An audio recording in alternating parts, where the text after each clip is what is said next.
Salam sejahtera buat kita semua. Hari ini saya ingin berbicara tentang anak dari bos toko roti yang bernama Sugama Halim. Jadi memang ruang publik kita rasanya terus hanya diisi oleh persoalan-persoalan hukum di negara kita ini. Ya, memang seperti itu masih keadaan kita. Dan yang menjadi korban dari Sugama Halim ini adalah anak buahnya yang bekerja di toko rotinya yang bernama Dwi Ayung. Ketika terjadi penganiayaan yang dilakukan oleh Sugama Halim, sebetulnya laporan itu sudah dibuat di polisi. Dan kemudian laporan itu tidak naik sampai kurang lebih 2 bulan. Kemudian bergulirlah persoalan ini sampai kepada DPR RI Komisi 3, karena memang Komisi 3 itu kan membidangi hukum. Nah, yang ingin kami sampaikan, yang ingin kami bicarakan, ini kan semacam keluhan juga dari kita para pencari keadilan. Pemeo no viral no justice itu menjadi lebih diutamakan akhirnya sekarang ini. Karena apa? Karena memang ini perilaku dari aparat yang seyogianya bukan viral dulu baru ada justice. Seyogianya bukan itu. Artinya apapun situasinya, yang namanya justice atau keadilan itu kan harus ditegakkan. Oleh karena itulah negara memberikan tugas-tugas, membentuk institusi untuk menangani itu. Dalam hal ini untuk pelaksanaan penegakan hukum, garda terdepannya adalah pihak kepolisian. Nah, kalau kami melakukan kritik pun misalnya hari ini sebetulnya masih dalam rangka rasa cinta kita kepada polisi. Karena apa? Karena kalau tidak ada institusi-institusi yang sudah dibangun ini untuk bekerja, tentu negara juga akan lumpuh. Oleh karena itu, kita sebagai warga negara merasa berkepentingan untuk mengkritik ini. Jadi kritik ini tentunya ditujukan kepada personalnya juga iya, dan supaya institusi ini baik. Ya, jadi artinya kita tahulah di dalam satu institusi itu pasti ada yang menjalankan tugasnya dengan profesional, dengan bertanggung jawab sebagaimana amanat yang sudah disampaikan. Tapi tidak sedikit mereka memanfaatkan jabatannya, memanfaatkan posisi mereka untuk mencari uang, bahkan untuk mencari kekayaan. Itu sebabnya kita tahu sendiri, kita bisa melihat sendiri hampir di seluruh institusi di negara ini, di situ ada sarang korupsi. Nah, oleh karena itu, tentu sekali lagi kita ingin mengkritisi agar kepolisian ini baik. Sekali lagi dalam catatan kita, kepolisian ini banyak disorot. Walaupun sekarang ini hakim juga banyak disorot, institusi kehakiman, institusi peradilan banyak disorot. Tetapi kali ini kita memang agak miris ketika Dwi Ayu ini menjadi korban dan kemudian dia membuat LP, namun LP-nya tidak berjalan. Setelah sampai ke Komisi 3 DPR RI baru berjalan. Itu kan satu situasi yang sangat sedih. Artinya setiap orang harus berbondong-bondong ke Komisi 3. Ya, syukur, kita berterima kasih. Rekan-rekan kita di Komisi 3 sekarang langsung merespon. Tetapi kan kita harus tahu juga, kalau akhirnya mungkin semua pengaduan itu harus disampaikan ke Komisi 3, mungkin yang beruntung hanya orang yang ada di Jakarta. Karena DPR RI ada di Jakarta.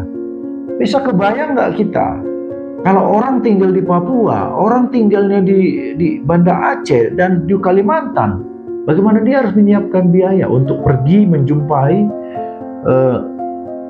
para anggota legislatif yang ada di Jakarta. Nah, dalam kaitan itulah kita masyarakat terus terang meminta supaya oknum kepolisian, dalam hal ini oknum kepolisian, marilah benahilah institusi. Marilah kita mengerti bahwa kalian duduk di sana bukan untuk mempersulit masyarakat, dan bukan pula, nah ini, kalau orang susah bukan untuk dipersulit, dan kalau orang punya uang bukan untuk dipermudah, bukan. Tetapi mekanisme atau saluran hukum yang ada itu harus diterapkan kepada siapapun. Itu sebabnya ada istilah equality before the law. Jadi semua orang sama kedudukannya di hadapan hukum. Ya mau dia miskin, mau dia kaya. Nah, situasi seperti ini, terus terang kami di satu sisi agak prihatin melihat seorang Kapolres harus memberikan jawaban seperti seorang, bahkan seperti seorang tersangka di Komisi 3. Ditanyai, diinterogasi, padahal mereka sebetulnya adalah orang yang harusnya melakukan interogasi, melakukan pemeriksaan. Nah, tetapi kenapa itu terjadi? Karena seringkali aparat ini yang diberikan kewenangan ini tidak menjalankan tupoksinya. Nah, akhirnya seperti ini. Nah, tentu kami tidak juga dalam rangka melakukan pembelaan terhadap si korban atau menjudgment atau melakukan penghakiman terhadap Sugama Halim. Bagi kami itu biarlah hukum nanti yang berjalan untuk memeriksa, mengadili, dan menjatuhkan putusan yang seadil-adilnya. Dan tentu harapan kami juga kepada jaksa nantinya ketika melakukan dakwaan dan tuntutan, jalankanlah dengan baik dan benar sampai nanti kepada pemeriksaan di pengadilan.